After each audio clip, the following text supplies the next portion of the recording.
దేవునికి స్తోత్రం. హల్లెలూయా. బాగున్నారండి? దయచేసి గమనించండి. ప్రతి బుధవారము అలాగే ప్రతి శనివారము గూగుల్ మీట్ మేము ఏర్పాటు చేస్తున్నామండి. మీలో కొంతమంది ఎంతో ఆసక్తిగా ఈ గూగుల్ మీట్లో జాయిన్ అవుతున్నారు. అందుని బట్టి ప్రభువుని నేను ఎంతగానో స్తుతిస్తున్నాను. ప్రతి బుధవారము ప్రతి శనివారము రాత్రి 9 గంటల నుంచి 10 గంటల వరకు 1 గంట సేపు ఈ యొక్క మీటింగ్ జరుగుతుంది. ఆసక్తి కలిగిన వారు ఈ మీటింగ్లో పాల్గొనవలసిందిగా మిమ్మల్ని అందరినీ ప్రేమపూర్వకంగా నేను ఆహ్వానిస్తున్నాను. పరిశుద్ధాత్మను గురించినటువంటి లోతైన సందేశాలు, అలాగే చక్కటి ఆరాధన, ప్రార్థన, మీ యొక్క వ్యక్తిగత ప్రార్థనలు, భారాలు ఏమైనా ఉంటే మరి ఈ మీటింగ్ సమయంలో మేము మీ అందరి కొరకు ప్రత్యేకంగా ప్రార్థన చేయాలని కూడా ఆశ కలిగి ఉన్నాము. ఈ విషయాలన్నీ మీరు జ్ఞాపకం ఉంచుకోండి. ఒకవేళ మీరు మీటింగ్లో పాల్గొవాలని ఆసక్తి కలిగి ఉంటే దయచేసి మీ యొక్క పేరుని ఈ కింద కనిపిస్తున్నటువంటి వాట్సాప్ నెంబర్కి 9704220887 అనే ఈ వాట్సాప్ నెంబర్కి మీ యొక్క పేరుని నాకు పంపించినట్లయితే నేను మీ పేరుని సేవ్ చేసుకుని ఈ గూగుల్ మీట్ యొక్క డీటెయిల్స్ అన్నీ నేను మీకు షేర్ చేస్తాను. హల్లెలూయా. మీరు థంబ్నెయిల్ చూసి ఉంటారు కదా, అద్భుతము మీ నోటిలోనే ఉంది. అవునండి, మీరు విన్నది నిజమే. చాలాసార్లు మన జీవితాల్లో ఒక అద్భుతం జరగాలని, ఒక ఆశ్చర్యకార్యం జరగాలని, ఒక మేలు మన జీవితంలో జరగాలని ఎంతోమంది కోరుకుంటారు. నేను కూడా కోరుకుంటాను. అలా కోరుకోవడం అనేది ఏం తప్పు కాదు.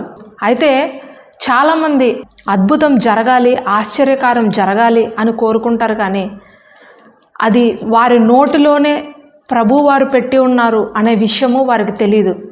అదేంటి సిస్టర్, నేను నోటితో చెప్తే ఎలా జరిగిపోతుంది అద్భుతం జరగమని, ఆశ్చర్యకార్యం జరగమని నేను నోటితో చెప్తే ఎలా జరిగిపోతుంది? నేను ప్రతిసారి అడుగుతూనే ఉన్నాను ఒక అద్భుతం జరగాలి, ఒక ఆశ్చర్యకార్యం జరగాలని, కానీ నాకేం జరగట్లేదు కదా అని మీరు ప్రశ్న వేస్తారేమో. అయితే ఇక్కడ రోమాపత్రిక 10వ అధ్యాయము 8వ వచనంలో ఈ విధంగా రాయబడింది. అది ఏమని చెప్పుచున్నది? వాక్యము నీ యొద్ద, నీ నోటను, నీ హృదయంలోనూ ఉన్నది, అది మేము ప్రకటించు విశ్వాస వాక్యమే. హల్లెలూయా. చూడండి, ఇక్కడ వాక్యము స్పష్టంగా తెలియజేస్తున్నది ఏంటంటే, వాక్యము నీ యొద్దను నీ నోటను ఉన్నది, అది మేము ప్రకటించే విశ్వాస వాక్యమే. జాగ్రత్తగా గమనించండి. ఎలాంటి అద్భుతమైన, ఎలాంటి గొప్ప కార్యమైనా సరే అది విశ్వాసం ద్వారానే జరుగుతుంది. దేవుని వద్ద నుండి పొందుకునే ప్రతి కార్యము మన యొక్క విశ్వాసం మీద ఆధారపడే మనము పొందుకుంటాము. ఈ విషయాన్ని మీరు జాగ్రత్తగా గమనించాలి. యేసుక్రీస్తు ప్రభువారు తన యొక్క సేవ జీవితంలో అనేకులను స్వస్థపరిచారు. మీరు ఎన్నోసార్లు మత్తయి, మార్క్, లూకా, యోహాను ఈ 4 సువార్తలు కనుక మీరు బాగా చదివిన వారైతే మీకు ఈ మాట వెంటనే అర్థమవుతుంది. యేసుక్రీస్తు ప్రభువారు అనేక అద్భుతాలు, ఆశ్చర్యకార్యాలు, స్వస్థత క్రియలు చేస్తున్నప్పుడు ఆయన ఎక్కడ కూడా విశ్వాసం లేకుండా ఎవ్వరికి ఆయన స్వస్థత చేయలేదు, అద్భుతాన్ని చేయలేదు. వారు యేసుక్రీస్తు ప్రభువారి దగ్గరకు స్వస్థత చేయమని, ఆశీర్వదించమని, ఒక్క మేలు వారి జీవితంలో చేయమని అడిగినప్పుడు వెంటనే ప్రభువారు వాళ్ళని ఒక మాట అడుగుతారు, నువ్వు నన్ను నమ్ముచున్నావా అని. అవును, నేను నిన్ను నమ్ముచున్నాను ప్రభువా, ఇది నీవు చేయగలవని నేను నమ్ముచున్నాను ప్రభువా, ఇది నీ వల్ల సాధ్యమని నేను నమ్ముచున్నాను ప్రభువా అని వాళ్ళు అన్నప్పుడు వెంటనే ప్రభు వాళ్ళని ఈ మాట అనేవారు, నీ విశ్వాసము నిన్ను స్వస్థపరచును, నువ్వు విశ్వాసం కలదానువు కాబట్టి ఈ యొక్క కార్యము నీకు జరిగింది అని ప్రభువారు బల్ల గుద్దినట్టు చెప్పేవారండి వాళ్ళతోటి. చూడండి, మనం ఇక్కడ గమనించవలసిన విషయము ఏమిటంటే, విశ్వాసంతో మనము ప్రభువు దగ్గర ఏది అడిగినా మన నోటిలో నుండి వచ్చే విశ్వాస వాక్యము ద్వారా ఒక అద్భుతం జరగడానికి మనము అక్కడ నాంది పలుకుతున్నాము అని అర్థము. హల్లెలూయా. దేవుని వద్ద నుండి పొందుకునే ప్రతి కార్యము విశ్వాసం ద్వారానే జరుగుతుంది. దేవుని వద్ద నుండి వచ్చే ప్రతి ఆశ్చర్యక్రియ అది విశ్వాసం ద్వారానే జరుగుతుంది. ఇక్కడ రోమాపత్రిక 10వ అధ్యాయంలో కూడా ఇదే మాట రాశాడు, వాక్యము నీ యొద్ద నీ నోట ఉన్నది, అది మేము ప్రకటించు విశ్వాస వాక్యమే. అద్భుతము కూడా మీ నోట్లోనే ఉందండి. వాక్యమే దేవుడు, దేవుడే వాక్యము, ఆ వాక్యమే కృపాసత్య సంపూర్ణుడై మన మధ్య వచ్చి ఉన్నది అని యోహాను సువార్త 1వ అధ్యాయంలో రాయబడింది. కలిగి ఉన్నది ఏది కూడా ఆయన లేకుండా కలగలేదు అని వాక్యం రాయబడింది. అద్భుతం జరగాలంటే దేవుని వాక్యాన్ని మనము నోటితో ఒప్పుకోవాలి. ఈరోజు మీరు స్వస్థత పొందుకోవట్లేదు, ఇంకా మీ జీవితంలో ఒక మేలు జరగట్లేదు అంటే మీ నోటితో దాన్ని విశ్వాసంతో ప్రకటించట్లేదు అని అర్థము. మీ నోటితో మీరు పలుకుతున్నారు, నాకు స్వస్థత కావాలి, నాకు స్వస్థత కావాలి అని, కానీ మీ హృదయంలో ఇంకా అవిశ్వాసమే ఉంది. నేను చెప్పేది మీకు అర్థమవుతుందా అండి? మీ నోటిలో స్వస్థత కలగాలి, అద్భుతం జరగాలి అని మీరు అనుకుంటున్నారు, కానీ మీ హృదయంలో మాత్రము అవిశ్వాసం ఉంది. అందువల్లే మీరు ఆ ఒక్క కార్యాన్ని చూడలేకపోతున్నారు. ఇదే రోమాపత్రిక 4వ అధ్యాయము 19వ వచనంలో ఈ విధంగా రాయబడింది. మరియు అతడు విశ్వాసం నందు బలహీనుడు కాక రమారమి 100 ఏండ్ల వయస్సు గలవాడై ఉండి అప్పటికి తన శరీరము మృతతుల్యమైనట్టు సారా గర్భము మృతతుల్యమైనట్టు ఆలోచించను. కానీ అవిశ్వాసము వల్ల దేవుని వాగ్దానాల గురించి సందేహింపక దేవుణ్ణి మహిమపరిచి ఆయన వాగ్దానం చేసిన దానిని నెరవేర్చుటకు సమర్థుడని రూఢిగా విశ్వసించి విశ్వాసము వలన బలము నొందెను. అందుచేత అది అతనికి నీతిగా ఎంచబడెను. అబ్రహాము 100 ఏండ్ల వయస్సులో కూడా ఎలాగ ఆలోచించాడంటే విశ్వాసంలో బలహీనుడు కాలేదట. మరియు తన యొక్క శరీరము, తన భార్య యొక్క శరీరము మృతతుల్యమయ్యేటట్టుగా ఉన్నప్పటికీ కూడా ఏ వాగ్దానము చేసిన దేవుడు తప్పకుండా ఆ వాగ్దానాన్ని నా జీవితంలో నెరవేరుస్తాడు అనే ఒక విశ్వాసాన్ని ఉంచుకున్నాడు. కాబట్టి అది అతనికి నీతిగా ఎంచబడింది అని ఇక్కడ వాక్యం రాయబడిందండి. మనము చాలాసార్లు ఎట్లా ఆలోచిస్తామంటే ప్రస్తుతం ఉన్నటువంటి పరిస్థితులు, ప్రస్తుతం మన కళ్ళకి కనిపిస్తున్నటువంటి పరిస్థితులు ఏది కూడా దేవుడు మనకిచ్చినటువంటి వాగ్దానంతో అస్సలు మ్యాచింగ్ అవ్వదండి. ఏ విధంగా కూడా దాన్ని మనము పోల్చలేము. ఎందుకంటే వాగ్దానాలేమో ఎక్కడో ఉంటాయి, మన జీవితమేమో చాలా హీన స్థితిలో, అత్యల్పమైనటువంటి స్థితిలో, నమ్మకానికి కూడా ఆస్పాదము కలగనటువంటి రీతిగా మన యొక్క జీవితం ఉంటుంది. మన యొక్క శరీరము చెప్తుంది, నీవు చాలా అనారోగ్యంతో ఉన్నావు, నువ్వు చాలా బలహీనుడిగా ఉన్నావు, నీ గర్భము పిల్లలు కనటానికి పనికిరాదు, నీ కిడ్నీలు పాడైపోయినాయి, నీ లివర్ ఫెయిల్ అయిపోయింది, నీ యొక్క హార్ట్ బీట్ సరిగా లేదు, నీ యొక్క కాళ్ళు చేతులు ప్యారలైజ్డ్గా ఉన్నాయి, కాబట్టి దేవుణ్ణి స్వస్థత పొందుకోవడానికి కూడా నీకు ఏ మాత్రము ఆస్కారం లేదు. డాక్టర్స్ రిపోర్ట్స్ నీకు ఇచ్చారు కదా, అందులో ఏం రాయబడింది? నో ఛాన్సెస్ అని రాయబడింది కదా. మరి నువ్వు ఇంకా ఏ విశ్వాసంతో నువ్వు ప్రభు మీద ఆశ పెట్టుకుంటున్నావు, ఏ విశ్వాసంతో ప్రభు దగ్గర నువ్వు ఇంకా అడుగుతున్నావు అని మీ శరీరము మీకు ఇచ్చే రిపోర్ట్. కానీ మనుషులు, డాక్టర్స్ కూడా మనుషులేనండి, వాళ్ళేమీ పైనుండి దిగి వచ్చిన వాళ్ళు కాదు. డాక్టర్స్ ఎన్ని రిపోర్ట్స్ మీకు ఇచ్చినా సరే, డాక్టర్స్ ఎలాంటి పరిస్థితులు మీకు చెప్పినా సరే, మీ విశ్వాసము, మీ యొక్క నమ్మకము ఎవరిపైన ఉండాలంటే ప్రభువైన యేసుక్రీస్తు వారిపైన.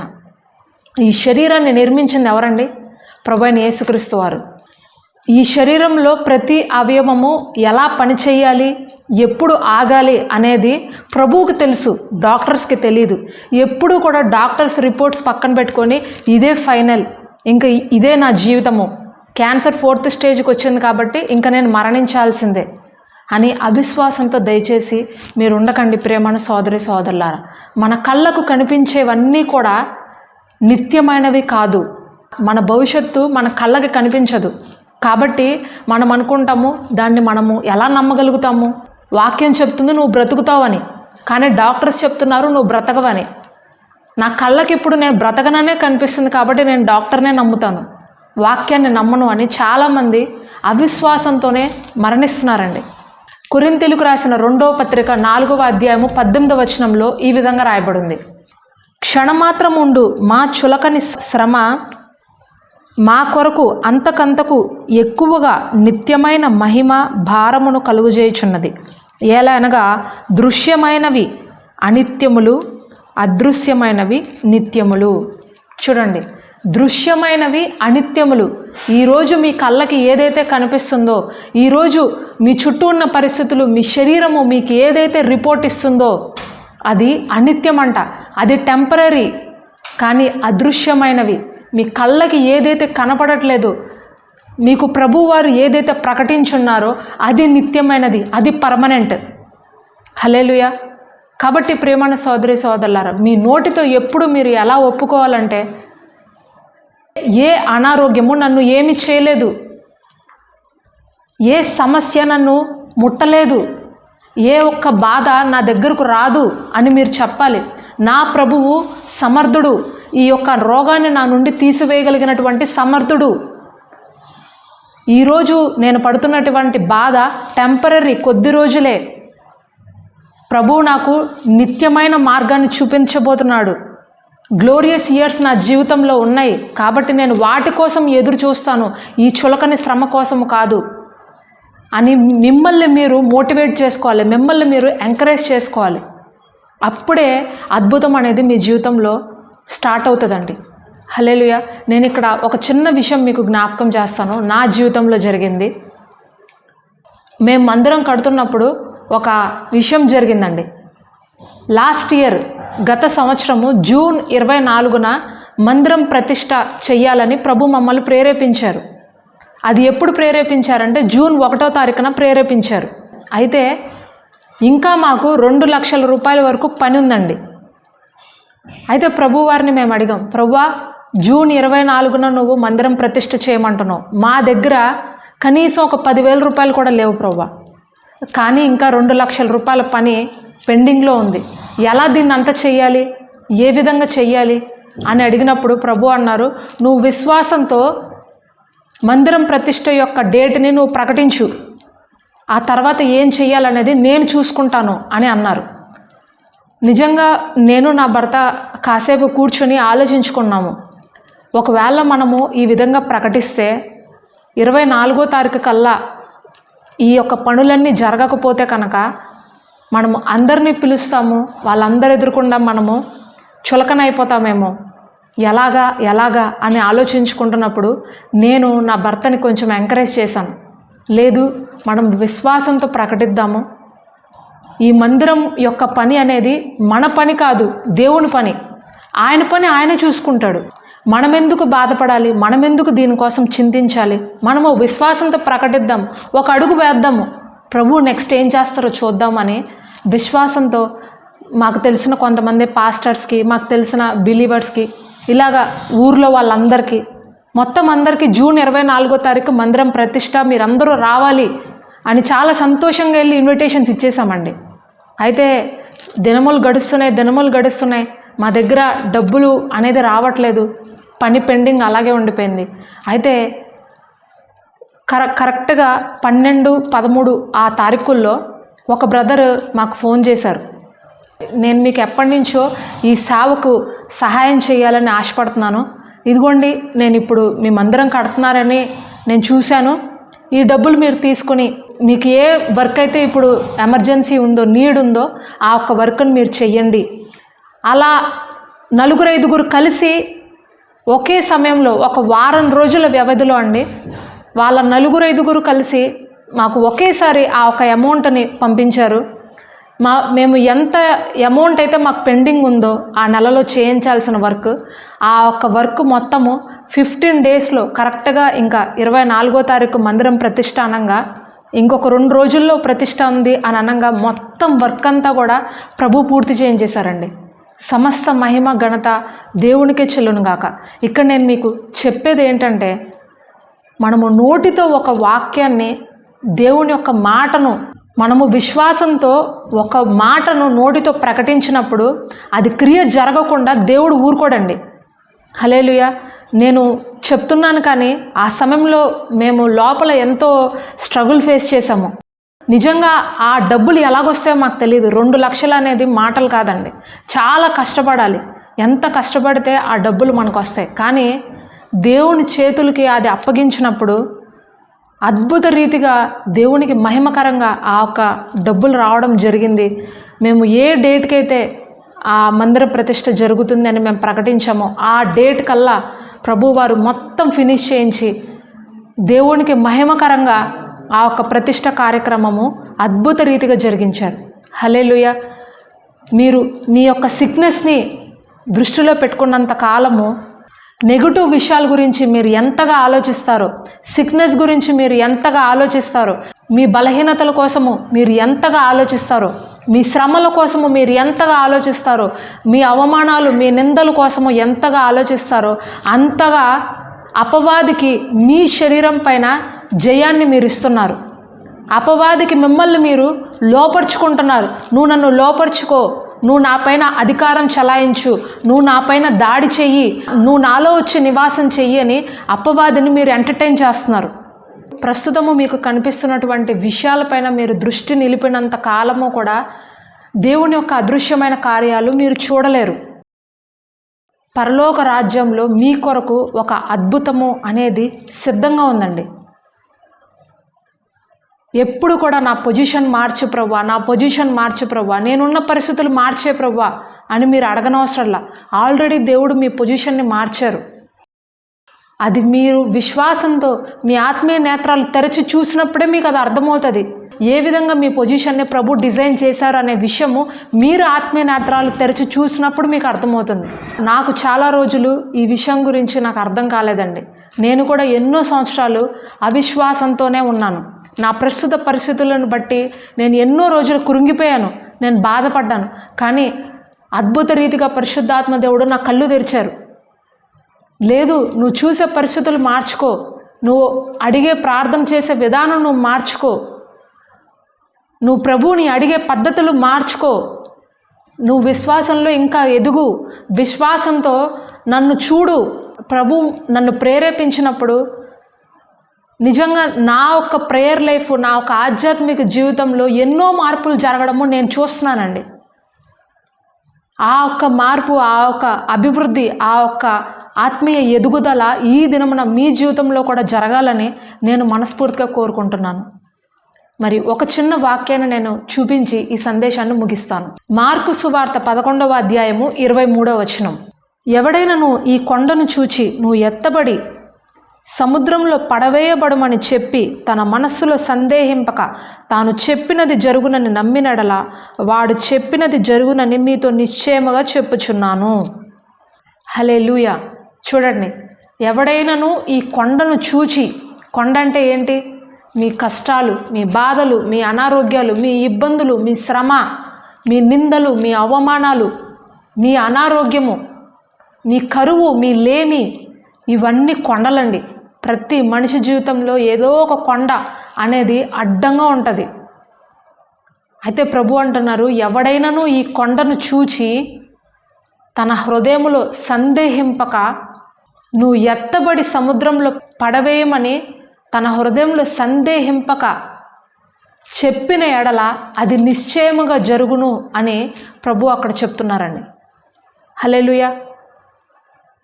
మన యొక్క సమస్యలతో మనము మాట్లాడడం నేర్చుకున్నప్పుడు మన లైఫ్లో అద్భుతాలు చూస్తామండి. ఒక సిక్నెస్ మన జీవితంలో, మన శరీరంలో ఏలుబడి చేస్తుందన్నప్పుడు ఆ సిక్నెస్తో మీరు మాట్లాడాలి, విశ్వాసంతో మీరు ఒప్పుకోవాలి. ఈ అనారోగ్యము నా శరీరంలో ఏలుబడి చేయడానికి వీలు లేదు, నువ్వు బయటికి పో అని మీరు ఆజ్ఞాపించాలి మీ నోటితో. అపవాదిని మీ యొక్క శరీరంలో రోజుల తరబడి, సంవత్సరాల తరబడి ఉంచుకోవడానికి మీరు ఇష్టపడకూడదు, మీరు సిద్ధపడకూడదు. ఒక అనారోగ్యము, ఒక నొప్పి, ఒక బాధ మీ శరీరంలో రోజుల తరబడి, సంవత్సరాల తరబడి ఉంటుంది అన్నప్పుడు మీరు వెంటనే చెప్పాల్సింది ఏంటంటే, అపవాది నా శరీరంలో నుండి నువ్వు వెళ్ళిపో, నా జీవితంలో నుండి నువ్వు వెళ్ళిపో. ప్రభువైన యేసుక్రీస్తు వారు నాలో ఉన్నారు, క్రీస్తు నాలో ఉన్నాడు, నాతో ఉన్నాడు, నా పైన ఉన్నాడు, నా చుట్టూ ఆయన ఆవరించున్నాడు. నీకు నాకు ఎటువంటి సంబంధము లేదు. గెట్ అవుట్ అని చెప్పాలి. మీరు ఏమని చెప్పాలి? బయటికి పో, నా ఇంట్లో నువ్వు ఉండడానికి వీల్లేదు, నా శరీరంలో నువ్వు ఉండడానికి వీల్లేదు. ఈ ఇంట్లో పరిస్థితులు బాగలేదంటే వెంటనే గద్దించండి. అపవాదిని మీరు గద్దించండి. మీరు విశ్వాసంతో ప్రార్థన చేసే వాళ్ళైతే మీరు గద్దిస్తారు, వాటిని ఎంటర్టైన్ చేయరు.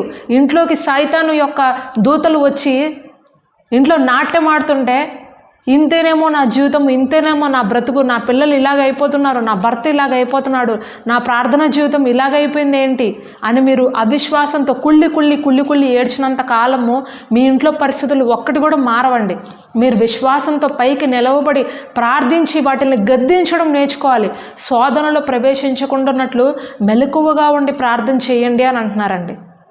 శోధనలోకి వెళ్ళాక ప్రార్థన చేయడం కాదు, వెళ్ళక ముందే మెలకువగా ఉండి ప్రార్థన చేయమని ప్రభువైన యేసుక్రీస్తు వారు చెప్తున్నారు. అపవాది ఎవరిని బ్రింగుదనా అని గర్జించి సింహం వలె వెదుగుచు తిరుగుచున్నాడంట. నేను ముందు సందేశంలో కూడా ఇదే విషయాలు ప్రస్తావించాను. అపవాది ఎవరిని మింగుదమా అని చూస్తున్నాడంట. ఒకళ్ళ జీవితంలో సంతోషాన్ని మింగేయడానికి, ఒకళ్ళ జీవితంలో సమాధానాన్ని మింగేయడానికి, ఒకళ్ళ జీవితంలో ఆరోగ్యాన్ని మింగివేయడానికి, కుటుంబంలో శాంతి సమాధానాలు మింగివేయడానికి అపవాది గర్జించి సింహం వలె తిరుగుచున్నాడంట. ఎవరైతే మెలకువగా ఉండరో, ఎవరైతే ప్రార్థన చేయరో, ఎవరి హృదయంలో అయితే వాక్యము ఉండదో వాళ్ళని మింగేస్తాడండి. కనుక జాగ్రత్తగా ఉండండి, మెలకువగా ఉండండి, అలర్ట్గా ఉండండి. మీరు భాషలు మాట్లాడుతున్న వారైతే దాన్ని కంటిన్యూ చేయండి. ప్రతిరోజు భాషలు మాట్లాడండి, తప్పే లేదు. నేను మరల మీకు ఈ విషయం ఎందుకు జ్ఞాపకం చేస్తానంటే, చాలామంది భాషలు మాట్లాడుతున్నప్పుడు సందేహిస్తున్నారు. నేను ఏమన్నా తప్పు మాట్లాడుతున్నానా, నాకేమన్నా దెయ్యం పట్టిందా, నేను మాట్లాడేది కరెక్టా తప్పా, నేను సరిగా మాట్లాడుతున్నానా తప్పు మాట్లాడుతున్నానా, ఈ విధమైనటువంటి సందేహాలతో వారికి పరిశుద్ధాత్మ దేవుడు ఇచ్చినటువంటి ఆ భాషలు అనే వరాన్ని వాళ్ళు నిర్లక్ష్యపరుస్తున్నారు. తద్వారా ఆత్మీయంగా ఉన్నటువంటి అంతరంగ పురుషుడు మీలో రీఛార్జ్ అవ్వట్లేదు. మీరు ప్రతి చిన్న శోధనలోనూ పడిపోతున్నారంటే అర్థము మీ అంతరంగ పురుషుడు బలంగా లేడు అని అర్థము. హల్లెలూయా. కాబట్టి ప్రియమైన సోదరి సోదరులారా, మీ అంతరంగ పురుషుణ్ణి దినదినము పోషించుకోవాల్సినటువంటి బాధ్యత పరిశుద్ధాత్మ దేవుడు మీకే ఇచ్చున్నారు. వాక్యాన్ని కంఠస్థం చేయండి అనుదినము. ప్రతిరోజు గంట సేపు ఉదయాన్నే లేచి భాషల్లో మాట్లాడండి. తెల్లవారుజామునే లేచి భాషల్లో మాట్లాడండి. మీ ఇంట్లో మీరు వ్యక్తిగతంగా మాట్లాడండి. సంఘాల్లోకి వెళ్ళి అనేకులు మీరు డిస్టర్బ్ చేయమని నేను చెప్పట్లా.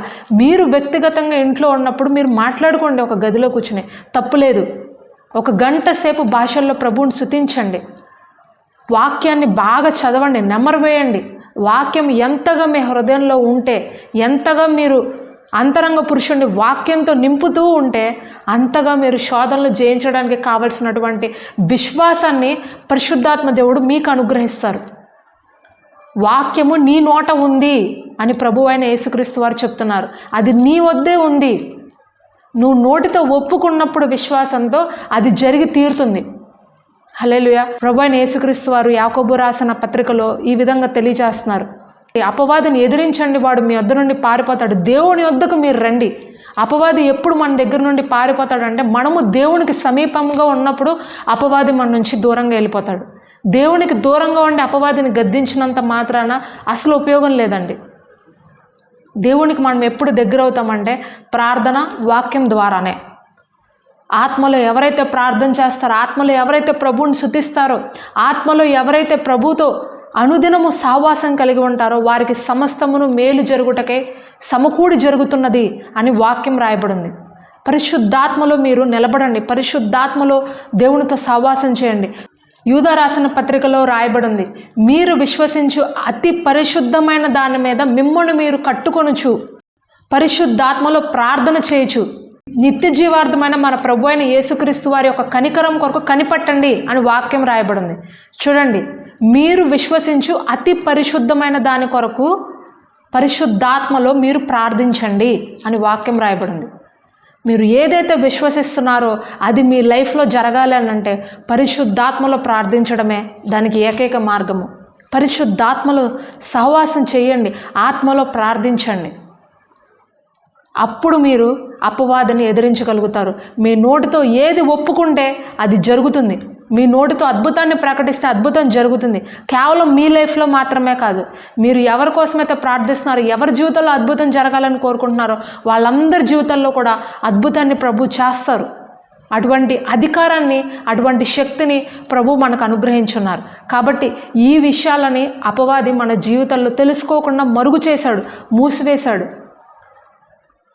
కనీసం ఇప్పటికైనా సరే మీరు కళ్ళు తెరిచి, ఇది నా లైఫ్ కాదు, ప్రభు నా కొరకు డిజైన్ చేసిన లైఫ్ వేరేది ఉంది, దానికోసం నేను పరిగెత్తాలి, ముందుకు సాగాలి అని మీరు విశ్వాసంతో ఒక అడుగు ముందుకు వేసినట్లయితే పరిశుద్ధాత్మ దేవుడు ఖచ్చితంగా మీ జీవితంలో అద్భుతం జరిగేంత వరకు ఊరుకోరు.